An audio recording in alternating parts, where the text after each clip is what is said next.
नमस्कार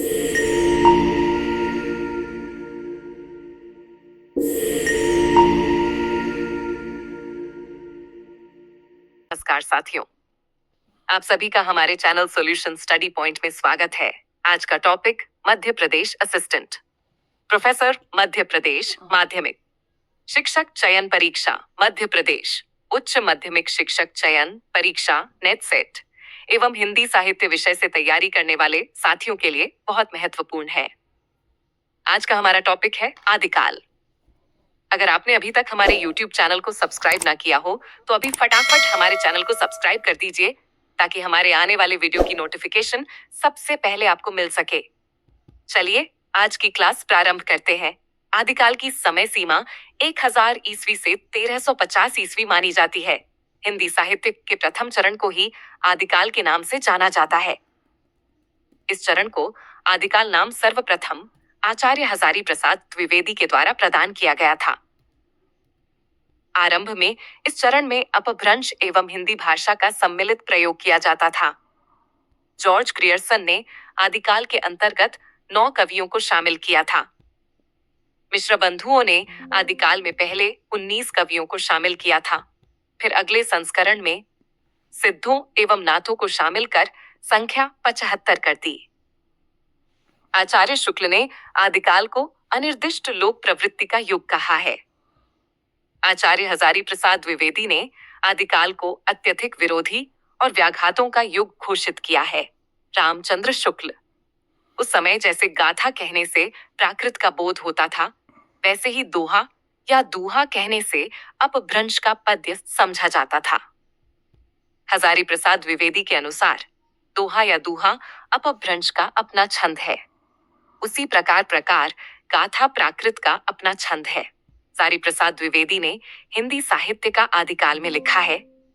इस प्रकार 10वीं से 14वीं सदी का काल, जिसे हिंदी का आदिकाल कहते हैं, भाषा की दृष्टि से अपभ्रंश का ही बराबर है। इस अपभ्रंश मिश्रित हिंदी को विविध विद्वानों के द्वारा निम्नलिखित नामों से पुकारा गया है। यथा 1 आचार्य रामचंद्र शुक्ल प्राकृता भाषा हिंदी। 2 चंद्रधर शर्मा गुलेरी पुरानी हिंदी। 3 आचार्य हजारी प्रसाद द्विवेदी परिष्कृत हिंदी। 4 विद्यापति देसिल बनिया। 5 डॉक्टर नगेंद्र विकसित अपभ्रंश या उत्तर अपभ्रंश। 6 डॉक्टर भोला शंकर व्यास अवहट्ठ। अब हम आदिकाल के नामकरण के बारे में चर्चा करेंगे। विविध विद्वानों के द्वारा हिंदी साहित्य इतिहास के प्रथम चरण को निम्नानुसार अलग अलग नामों से पुकारा गया है। यथा आचार्य हजारी प्रसाद द्विवेदी आदिकाल आचार्य, रामचंद्र शुक्ल वीर गाथा काल, महावीर प्रसाद द्विवेदी बीजोपन फाल, राहुल सांकृत्यायन सिद्ध सामंत काल, डॉक्टर रामकुमार वर्मा संधिकाल एवं चारण काल, मिश्र बंधु प्रारंभिक काल, डॉक्टर गणपति चंद्रगुप्त प्रारंभिक काल शून्य काल, डॉक्टर रामशंकर शुक्ल रसाल जय काव्य काल, आचार्य विश्वनाथ प्रसाद मिश्र वीर काल, बाबू श्याम सुंदरदास वीर काल, अपभ्रंश काल चंद्रधर शर्मा गुलेरी अपभ्रंश काल, धीरेन्द्र वर्मा अपभ्रंश काल, डॉक्टर बच्चन सिंह अपभ्रंश काल। जातीय साहित्य का उदय जॉर्ज अब्राहम गियर्सन चारण काल, डॉक्टर पृथ्वीनाथ कमल कुलश्रेष्ठ। अंधकार काल रामखिलावन पांडेय संक्रमण काल, डॉक्टर हरिश्चंद्र वर्मा संक्रमण काल, मोहन अवस्थी आधार काल, शंभुनाथ सिंह प्राचीन काल, शैलेश जैदी आविर्भाव काल, वासुदेव सिंह उद्भव काल, रामप्रसाद मिश्र संक्रांति काल। इसके बाद हम आदिकालीन साहित्य की प्रमुख शैली पर चर्चा करेंगे। आदिकालीन साहित्य में प्रमुखतः 2 प्रकार की शैली का प्रयोग हुआ है। 1 पिंगल शैली, 2 डिंगल शैली। पिंगल शैली अपभ्रंश मिश्रित ब्रज भाषा को पिंगल शैली के नाम से पुकारा जाता है। इस शैली की रचनाओं में कोमलकांत पदावली का अधिक प्रयोग किया जाता है। डिंगल शैली अपभ्रंश मिश्रित राजस्थानी भाषा को डिंगल शैली के नाम से पुकारा जाता है। इस शैली की रचनाओं में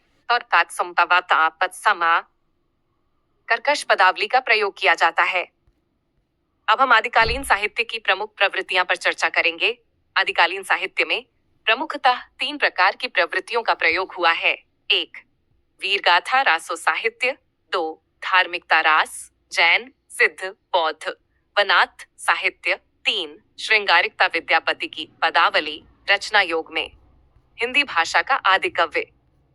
हिंदी भाषा के आदि कवि के संबंध में भी विद्वानों में निम्नानुसार अलग 2 मत माने जाते हैं, यथा ठाकुर शिव सिंह सेंगर पुष्य या पुंड, डॉक्टर रामकुमार स्वंभू, डॉक्टर गणपति चंद्रगुप्त, शालिभद्र सूर्य, आचार्य हजारी प्रसाद द्विवेदी, अब्दुल रहमान, राहुल सांकृत्यायन सरहप्पा, डॉक्टर बच्चन सिंह विद्यापति, चंद्रधर शर्मा, गुलेरी राजा मुंज, आचार्य रामचंद्र शुक्ल आदि कवि, राजा मुंज, आदि महाकवि चंद बरदाई, सर्वमान्य रूप से सरहपा।